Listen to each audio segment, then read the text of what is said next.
2 বছর আগে পুরো পৃথিবী থেমে গিয়েছিল, রাস্তাঘাট ফাঁকা, মাস্ক ছাড়া কাউকে কল্পনাই করা যেত না। কিন্তু এখন আবারও শোনা যাচ্ছে সেই ভয়ঙ্কর শব্দটা, করোনা ফিরে আসছে। ভাই, করোনা কামব্যাকের খবর শুনে আবার এইচএসসি পরীক্ষার্থীরা মহা আনন্দিত। তবে ভাই, এটা আনন্দিত হওয়ার কোনো বিষয় না। গত কয়েক সপ্তাহে বিশ্বের কিছু দেশে হঠাৎ করেই বাড়তে শুরু করেছে রেসপিরেটরি রোগের সংখ্যা। বিশেষ করে এশিয়া এবং ইউরোপের কিছু জায়গায় লোকজনের মধ্যে হালকা জ্বর, কাশি, গলা ব্যথা, যেগুলো অনেকটাই আগের কোভিড-19 এর মতোই। চীন এবং দক্ষিণ কোরিয়ার কিছু হাসপাতালে আবার রোগীতে ভরে উঠেছে। এই ভাইরাসটা কি নতুন কোনো রূপ নিচ্ছে? বিশেষজ্ঞরা বলছেন এই করোনা নতুন সাব ভেরিয়েন্ট হতে পারে। নাম KP2 বা FLIRT ভেরিয়েন্ট।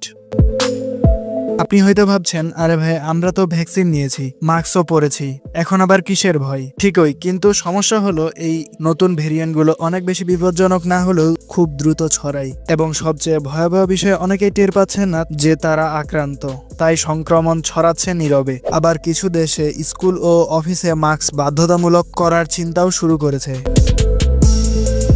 বাংলাদেশে এখনো বড় কোনো সতর্কতা আসেনি, তবে আমাদের সাবধান হওয়া দরকার। হালকা জ্বর কাশি হলে অবহেলা না করে ডাক্তার দেখান। পাবলিক প্লেসে গেলে মাস্ক ব্যবহার করেন, বিশেষ করে যারা আগে কোভিডে আক্রান্ত হয়েছেন বা যারা বয়স্ক।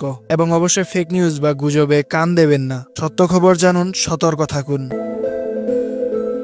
ভাইরাসের চেয়ে ভয়ঙ্কর হলো আমাদের অসচেতনতা। করোনা আবার ফিরে আসতে পারে, কিন্তু আমরা যদি সবাই সচেতন হই তবে এটাকেও হার মানারও